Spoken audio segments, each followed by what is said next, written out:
Salut! Alors bienvenue dans cette nouvelle vidéo. Aujourd'hui j'avais envie de parler de mon premier accouchement. J'avais envie de vous partager mon expérience.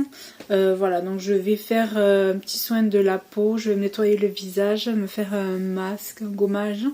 Et voilà, et puis vous raconter ce que j'ai vécu. Voilà pour mon premier accouchement, en sachant que j'en ai eu deux, mais voilà, je vais vous raconter le premier. C'est mon premier c'est la première fois où je suis devenue maman, donc il y a bientôt 4 ans. Donc voilà, donc je vais vous raconter tout ça, mon expérience, ce que j'ai vécu. Voilà, je vais mettre ce petit bandeau. Bon, déjà, je vais me protéger les cheveux. Voilà. Alors, il faut savoir que j'ai toujours eu envie d'être maman. Ça a toujours été un désir assez profond, mais c'est vrai que j'étais pas avant, j'étais pas du tout. J'avais pas rencontré la bonne personne. J'étais pas. Voilà, je savais que j'avais envie, j'avais hâte que le moment arrive et surtout en fait j'avais peur que j'y arrive pas, j'avais peur de pas réussir, j'avais peur que le corps ne fonctionne pas par rapport à ça. Du coup quand le moment est arrivé où on a pris la décision de faire notre premier enfant, ça c'est...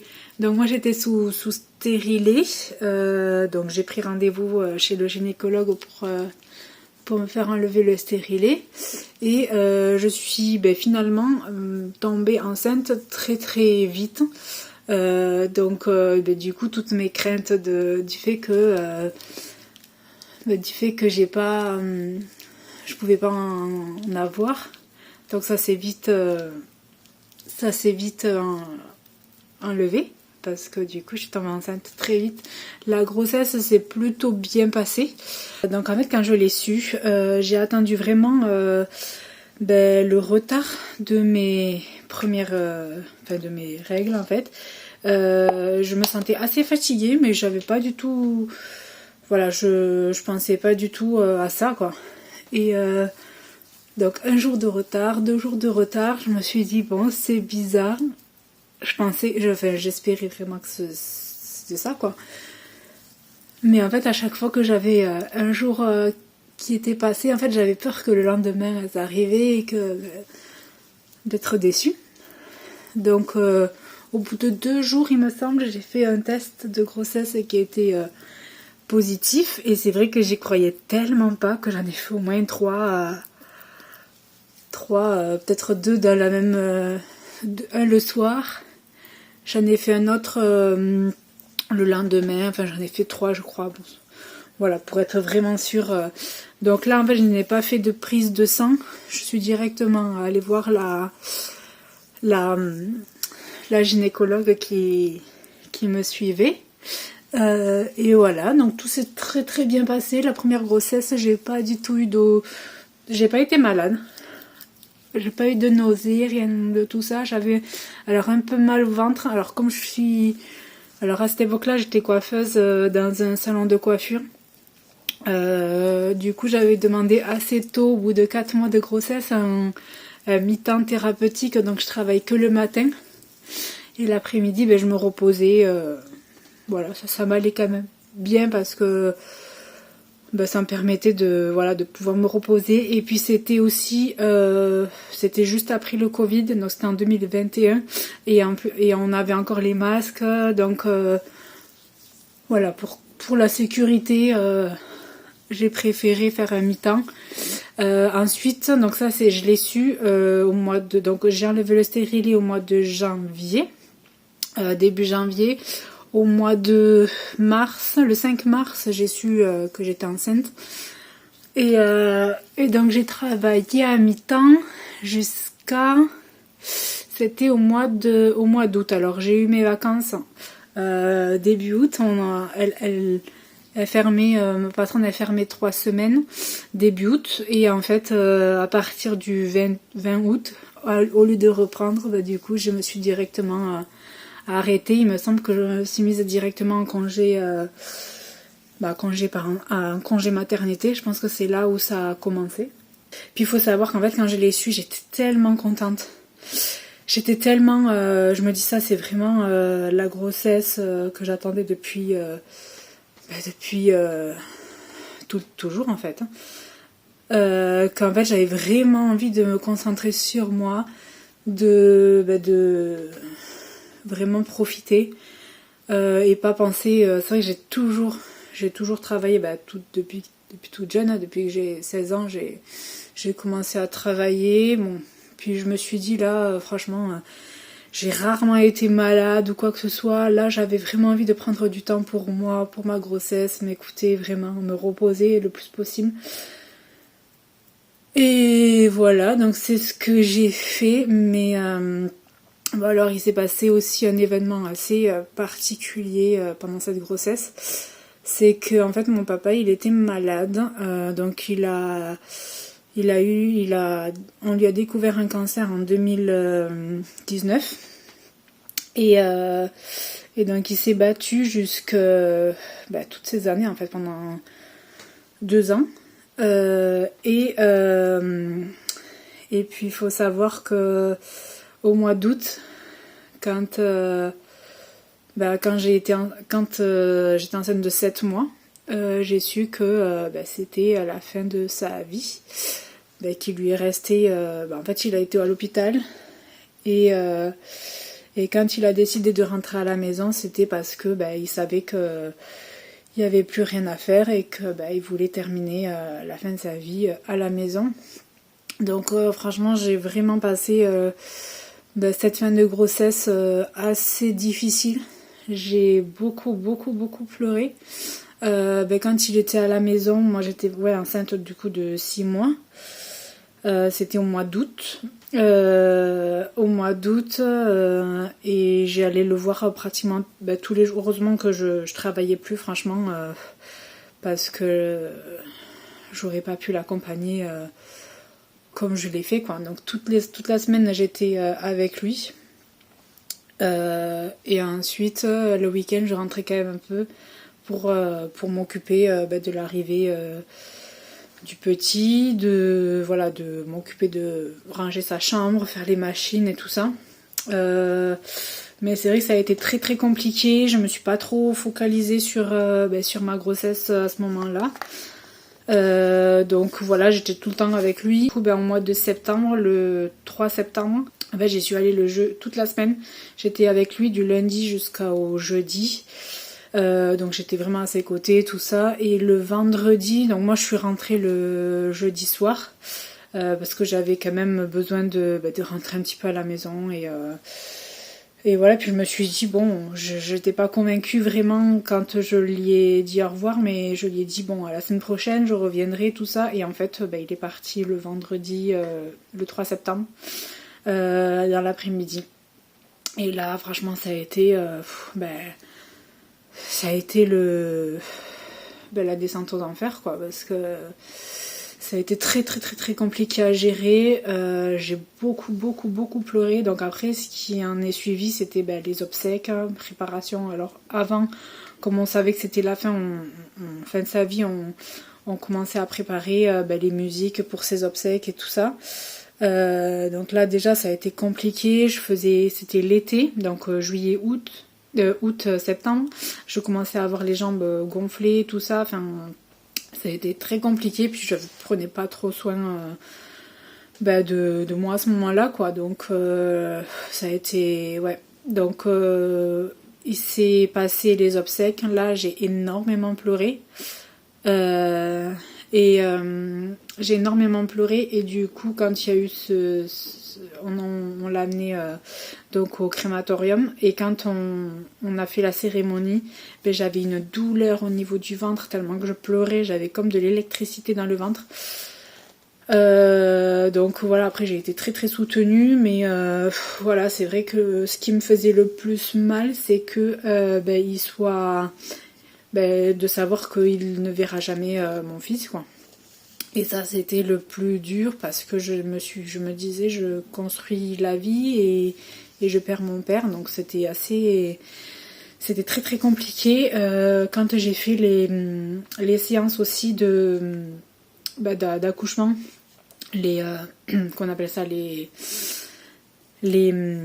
préparations à l'accouchement, là ça a été très très compliqué parce que j'avais qu'une envie, c'était de pleurer à chaque fois que j'allais à ces préparations, mais j'avais pas envie non plus de leur dire parce que dès que j'essayais d'expliquer la situation ou dès que j'ouvrais la bouche par rapport à ce que je vivais, je me mettais à pleurer tout le temps quoi. Donc je pense que ouais, ça a été très très compliqué. J'étais un peu ailleurs et j'étais un peu comme si j'étais pas vraiment dans ma grossesse quoi. Donc ça c'était au mois de début septembre. Fin septembre j'ai commencé un petit peu à reprendre un peu soin de moi. J'ai fait beaucoup de massages au niveau du visage. J'ai fait voilà, je me suis beaucoup reposée, j'ai essayé. Et après puis j'étais beaucoup focalisée sur la fin de ma grossesse. À tout moment je me disais bon, quand est-ce qu'il arrive, il va peut-être arriver aujourd'hui, tout ça. Et en fait j'avais le terme qui était prévu, alors il est né le 17 novembre, ça c'était un mercredi, et donc 2 jours avant j'avais le rendez-vous qui était prévu pour la vérifier, parce que j'étais à terme, mais pour vérifier si tout allait bien. Donc j'allais très bien, j'avais aucune contraction, alors j'ai essayé de m'activer la journée et de faire un peu plus que d'habitude pour qu'il puisse arriver plus vite. Mais alors j'avais un peu de douleur le soir quand je m'activais un peu plus la journée, mais pas plus quoi. J'avais pas trop de contractions ni quoi que ce soit. Donc moi je me sentais aussi de conduire, donc j'ai pris mes affaires parce que je me suis dit franchement je suis à terme, je pleurais beaucoup à ce moment-là, donc je me suis dit j'avais pas envie que mon fils ressente encore le mal que j'avais.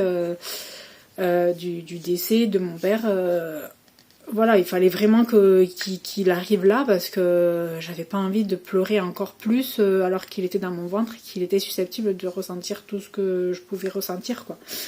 Donc j'avais pris quand même quelques affaires et je me suis dit bon voilà, je vais y aller et je ressors plus de l'hôpital quoi, de la maternité. Donc j'y suis allée, c'était vers 14h, j'avais rendez-vous. Donc on me fait, donc j'avais assez de liquide, donc tout allait bien. On m'a proposé si tout allait bien, je rentrais chez moi et je revenais 48 heures après pour refaire un point, tout ça, que je pouvais encore supporter et attendre le travail naturellement. Et donc au moment de me faire le monitoring, elle avait détecté que le cœur a eu un petit ralentissement, le cœur ralentissait un peu. Donc on m'a remis sous monitoring pendant bien 1 heure. Et puis en fait le fait d'être dans un box avec il y avait la sonnette, bon c'est pas à l'hôpital, enfin ça fait quand même partie de l'hôpital, c'est une maternité, mais j'avais quand même la sonnette et tout ça, et ça me rappelait trop le contexte en fait, que mon père était à l'hôpital, que c'était un peu tout mélangé. Donc là je me suis mise à pleurer, j'ai paniqué, bon, heureusement la fille elle est venue, elle m'a rassurée, je lui ai dit que je lui ai expliqué la situation et que tout ça me faisait rappeler ce que j'avais vécu et que voilà c'était dur, donc au moins elle le savait, elle savait ma situation, donc au vu de peut-être mon état, ils m'ont gardée. Ils m'ont mis dans une chambre et là ils ont décidé de commencer un déclenchement à partir de 17h30 il me semble. Donc à 17h30 j'ai eu mon premier cachet et en fait j'avais un cachet toutes les 2 heures pour pouvoir être déclenchée, donc toute la nuit. Jusqu'au lendemain j'avais eu un cachet toutes les 2 heures. Là je commençais à avoir un peu mal, mais c'était supportable, c'est comme des grosses douleurs de règles en bas du ventre, derrière le dos, enfin dans les reins et tout, mais voilà, ça en plus, c'était supportable. Et entre temps, oui, quand j'ai su que j'allais rester, j'ai appelé mon conjoint, je lui ai dit, bon franchement, tu as le temps de terminer ta journée de travail, rentre à la maison. Il m'a pris les affaires que j'avais pas pu prendre, et lui il est arrivé je crois vers 19h, 18 ou 19h, mais bon voilà, j'allais très bien. Donc voilà, donc il est arrivé, la nuit se passe très bien. J'avais pas plus mal que ça. Et le lendemain, donc ça c'était le lendemain vers 9h, j'ai eu un autre cachet, enfin 6h, enfin voilà, j'ai eu 2 cachets toutes les 2 heures. J'ai eu un cachet toutes les 2 heures. Donc elle m'a installé, enfin j'ai pris le bain pendant 1 heure à peu près. Après j'ai été on m'a mis sous péridurale. Et là on m'a dit ça c'était à partir de 13h et on m'a dit là vous levez plus, on va attendre que ça arrive tout seul. On m'a mis aussi sous ocytocine. En fait c'est un produit j'étais sous perfusion qu'on me met, qu'on m'injecte pour faire avancer les contractions. Et puis pour ouvrir, pour dilater le cône. Donc là aussi on m'a percé la poche des os et puis au fur et à mesure, donc ça c'était 13h, l'après-midi se passe aussi. Donc là je commençais à être un peu fatiguée surtout d'attendre parce que je me dis mais en fait il va jamais arriver. À chaque fois qu'elle venait m'ausculter, j'étais toujours pas dilatée, j'étais à 2 toujours. Donc là ça commençait un peu à être long, j'étais un peu fatiguée. Et en fait, quand elles ont décidé de me mettre un peu de l'ocytocine un peu plus fort pour accélérer le travail, et bien là son cœur encore ralentissait, il n'arrivait pas, à sortir, il voulait pas, j'avais l'impression qu'il voulait vraiment rester au chaud quoi. Donc là en fait on m'a pas trop laissé le choix, on m'a dit que il fallait que je parte au bloc et qu'on me fasse une césarienne. Donc c'est pas une urgence ultime, mais qu'il fallait quand même s'activer parce que son cœur ralentissait, que ça faisait longtemps que j'étais en travail et que rien ne se passait quoi. Donc là, mon conjoint était parti dans la chambre se reposer. Moi, j'étais toujours dans la salle d'accouchement. Et là, je lui ai dit, viens, parce que ça... Je me suis dit, on va essayer de dormir, mais déjà, j'y arrivais pas. Et j'ai dit, viens, parce que là, on va me faire la césarienne. Il veut pas... Enfin, son cœur ralentit, c'est trop dangereux. Donc, il est venu. Je suis partie de suite au bloc. Alors là, ça a été un peu le choc, parce que je me dis... Mais c'est maintenant que je vais le voir, quoi, alors que je m'y attendais pas trop. Enfin, je pensais que j'allais vraiment avoir le temps d'avoir la douleur, les contractions et que ça allait s'ouvrir et que là on me dit bon ça s'approche petit à petit et là en fait d'un coup on me dit vous allez en césarienne et je me dis en fait dans 1 heure je vais le voir quoi. Donc là j'avais du mal à réaliser. Donc on m'a préparé, mon conjoint a pu aussi venir avec moi, donc il était derrière moi, je suis dans une salle où avec les bras écartés et avec un gros drap un grand drap au niveau entre mon visage et mon ventre. Et là on commence à m'endormir, à ouvrir et tout, et là je commence à avoir des nausées, mais bon ça apparemment c'est normal, c'est le fait d'avoir la péridurale plus le truc de l'anesthésie de la césarienne. Et ensuite, bon là on m'a vite calmée parce que je me suis dit j'ai pas d'avoir envie de vomir et que ça me gâche le plaisir de la première fois où je vois mon enfant quoi. Donc quand il est arrivé, il a pleuré. Là j'ai tout de suite vu, je me suis dit oh il est trop beau et tout. J'avais envie de le prendre dans les bras, mais bon on m'a dit non c'est voilà. Enfin déjà j'avais des tuyaux de partout au niveau des bras. Et puis faut pas toucher. Mais j'avais trop le réflexe de le prendre, donc ils me l'ont mis à côté. J'ai pu lui faire un bisou, voilà. Et il est vite parti. Son père est parti avec lui aussi. Puis là ils ont fait les premiers soins. Ils lui ont aspiré, je crois, un peu de liquide qu'il avait dans la bouche. Ils lui ont mis un petit peu sous oxygène, mais voilà, donc en soi, lui, il allait très très bien. Je l'ai entendu pleurer, puis je crois qu'il est même revenu quand il était un peu habillé, enfin plus habillé, parce que dans le bloc, il fait très très froid, donc ils n'ont pas trop le temps de me le laisser, quoi. Donc là, il est, je pense, aussi revenu le temps qu'on me recouse. Ça a duré bien, je sais plus trop la notion, mais peut-être une demi-heure. 20 minutes, peut-être même pas, ou un quart d'heure, je sais plus. Donc là, ils m'ont bien recousu.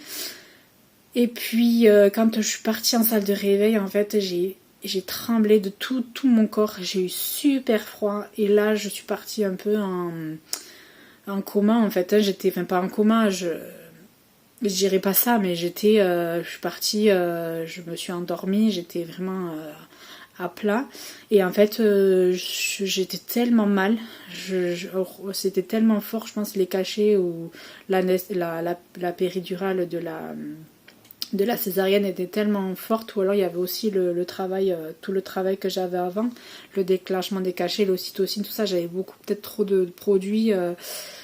Et en fait, je me suis vue rejoindre mon père, je me suis dit, mais en fait, là, je suis tellement mal que là, je vais le rejoindre, quoi. Là, c'est pas possible, Ou alors, soit j'étais tellement bien et je me suis dit, enfin, je pensais à lui et je me suis dit, je vais aller le voir, tout ça. Et ça a bien duré 45 minutes, 1 heure où je sentais plus mes jambes, j'avais très froid. Petit à petit, je commençais un peu à reprendre un peu mes esprits. Il y avait des sages-femmes qui venaient régulièrement me voir, regarder si tout allait bien au niveau de ma tension et tout ça. Et puis vers la fin, je me suis dit, bon, là, ça fait trop longtemps que je suis comme ça, il faut que je me reprenne vite parce que j'ai envie de voir mon fils, j'ai envie de voir mon conjoint, j'avais envie de... Je me dis, il a besoin de moi, voilà, il faut que je me ressaisisse, quoi. Donc là, j'ai commencé un peu à reprendre mes esprits. Donc là, petit à petit, j'avais un peu moins de frissons, j'avais un peu moins froid. Et là, ils ont décidé de me l'amener. Et là, ça a été vraiment le plus beau jour de ma vie, quoi. C'est tellement beau que là, je commençais à avoir même un peu chaud. Donc on m'a enlevé la couverture parce qu'ils me mettent une couverture chauffante pour arrêter les frissons, quoi, parce que j'avais tellement froid. Et là, je lui ai donné le sein pour la première fois. Et voilà, donc franchement, ça a été... Bon, l'allaitement, ça a été compliqué, mais ça, je pense que je ferai une autre vidéo à part pour l'allaitement. Voilà, vous me dites si ça vous intéresse. Ça, c'est vraiment très particulier, l'allaitement, parce que c'est très personnel. Donc voilà, j'ai allaité.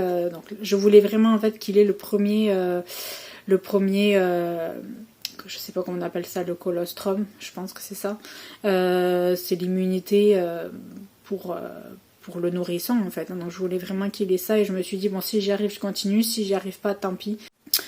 Voilà, donc on m'a ramené dans la chambre. Et là, je me souviens plus trop, mais il me semble que, forcément mon fils était avec mon conjoint. Mais là, c'est vrai que les premières heures, c'était, alors il est né à 23h50, non 23h55, et il est né à 23h55 et du coup en fait, comme j'avais pas mangé, on m'a demandé ce que j'avais envie de manger, donc voilà, on m'a servi un petit déjeuner. Et ensuite, j'ai pas trop, toute la nuit, j'ai pas pu me lever, j'ai pas pu m'occuper de lui, donc c'est mon conjoint qui a fait la majorité du travail la nuit. Moi je l'allaitais, donc je l'allaitais, mais j'avais demandé aussi du mix, donc il était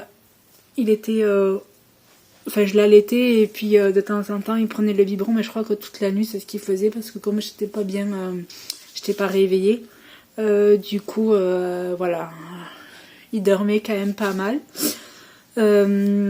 Et puis c'est vraiment le lendemain que je l'ai vraiment pris sur moi et que je l'ai regardé et que je me suis dit mais en fait c'est toi que j'attendais depuis des années. Là il me regardait, je voyais ses yeux me regarder et tout, c'était vraiment fort, quoi. C'était là, le contact s'est fait de suite. Je savais que ça allait être très fusionnel et que c'est lui qui m'a fait être maman pour la première fois. Donc forcément c'est un sentiment hyper fort. Surtout je pensais pas du tout y arriver, ou alors je me suis dit non. En fait, ce que j'avais peur aussi, c'est de pas rencontrer la bonne personne, ou que la personne avec qui j'étais ne voulait pas. Enfin, ça arrive aussi, hein. je me suis un petit peu mis tous les cas de figure. Ben voilà, je me suis dit, voilà, c'est fausse, je vais pas rencontrer la bonne personne, je vais pas y réussir, là je vais faire que je pourrais pas en avoir, et en fait, quand je l'ai eu, ça a été vraiment, ça a été le soulagement, et c'est là que je me suis dit, enfin que je lui ai dit justement, c'est toi que j'attendais depuis tout ce temps, quoi. Donc voilà, après à la maternité, ça s'est quand même plutôt bien passé, même si voilà, l'allaitement ça a été compliqué, mais comme je vous disais tout à l'heure, je vous referai sûrement une vidéo sur ça. À part parce que c'est quand même assez personnel et un peu long. Donc voilà, donc après on est arrivé à la maison et là on l'avait dans les mains, enfin on avait son cosy là et on s'est dit bon on le met où on n'avait pas du tout en fait prévu de couffin ou quoi que ce soit, il avait son lit mais on était un peu perdus quoi.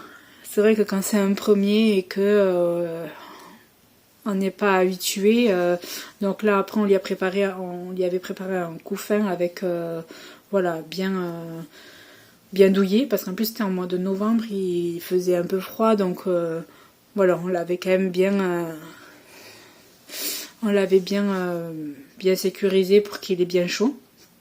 Et voilà, donc ensuite voilà, la vie a fait son cours.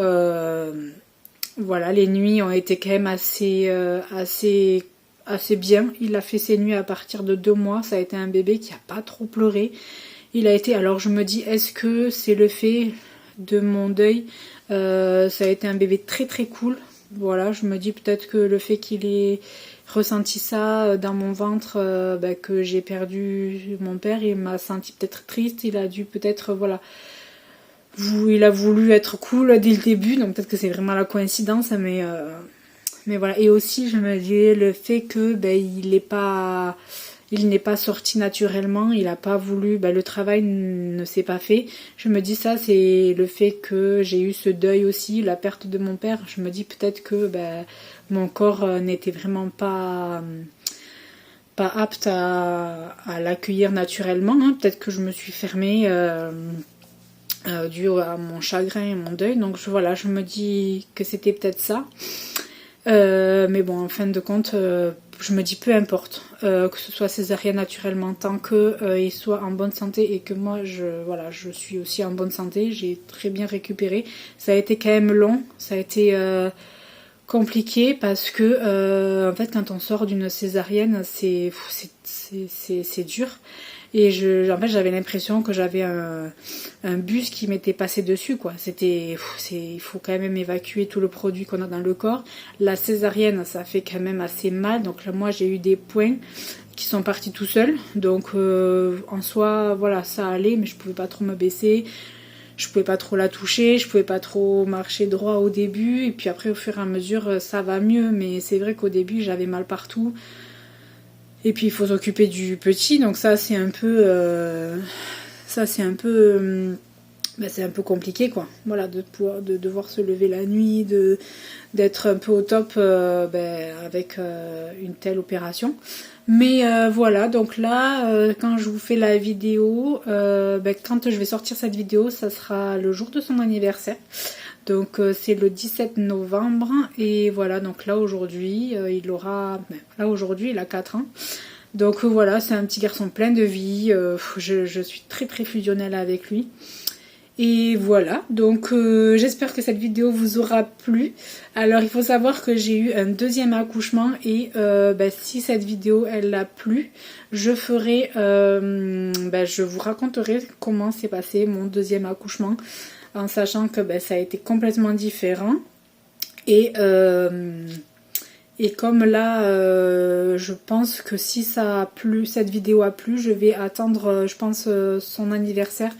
Donc mon deuxième est né au mois de mars. Donc n'hésitez pas aussi en commentaire à me dire ou à échanger entre vous comment vous avez vécu votre accouchement. N'hésitez pas à liker cette vidéo et puis à vous abonner si ce n'est pas encore fait.